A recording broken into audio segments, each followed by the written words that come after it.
If we all surrender, let go, what do you think will happen?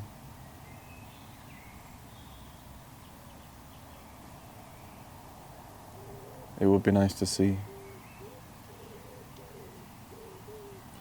But capitalism, as we know it, would not survive.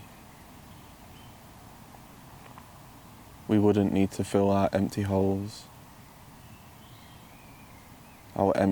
that don't need to be filled, because you are that empty hole.